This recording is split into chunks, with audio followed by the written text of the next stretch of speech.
geografi dunia. Kali ini akan membahas tokoh politik perempuan dunia, yaitu Indira Gandhi.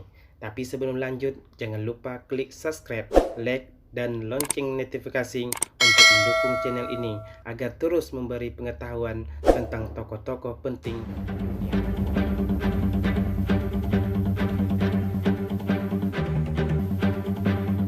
Salah satu dari pemimpin politis yang berpengaruh dan kuat pada zamannya, Perdana Menteri wanita pertama India Indira Priyadarshini Nehru lahir di Allahabad, satu-satunya anak dari Jawaharlal Nehru, Perdana Menteri pertama India. Setelah mengikuti pendidikan di sekolah Switzerland dan Inggris, ia menikah dengan temannya di masa kanak-kanak dan wartawan Forza Gandhi.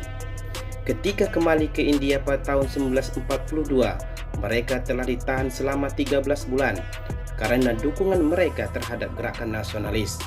Mereka mempunyai dua orang putra bernama Rajiv dan Sanjay.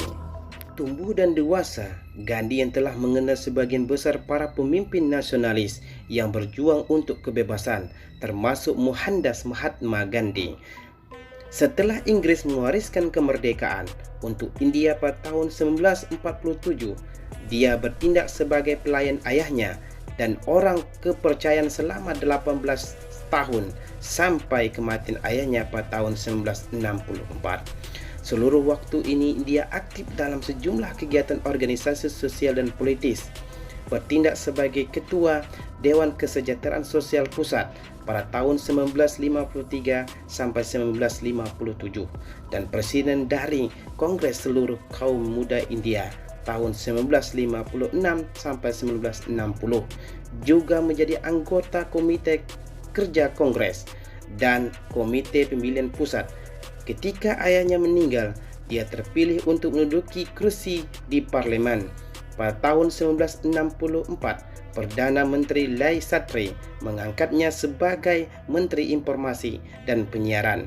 Ketika ia meninggal 2 tahun kemudian, dia telah dipilih menjadi pemimpin Partai Kongres dan menjadi Perdana Menteri India yang ketiga. Setelah anggota partai menentang terhadap kebijakannya mengoyak Partai Gandhi menginginkan suatu pemilihan umum pada tahun 1971 dan tanpa keletihan terus berkeliling ke seluruh negeri untuk meroleh dukungan publik dan telah dipilih oleh mayoritas penduduk pinggiran. Di puncak kekuasaannya, Gandhi mengalami rangkaian kemunduran. Pertumbuhan ekonomi yang mengalami kesulitan telah memicu demonstrasi pada tahun 1974 dan ia mengumumkan pemerintahan darurat, menjarakan musuh politis dan dengan ketat melakukan sensor terhadap pers. Ukuran melihat dengan beberapa pelanggaran konstitusi. Pada pemilihan Maret 1977, dia telah disingkir dari jabatannya. Pada Oktober 1977, dia telah memenjarakan dengan singkat atas tuduhan korupsi pejabat, dan 14 bulan kemudian dia telah diusir dari parlemen.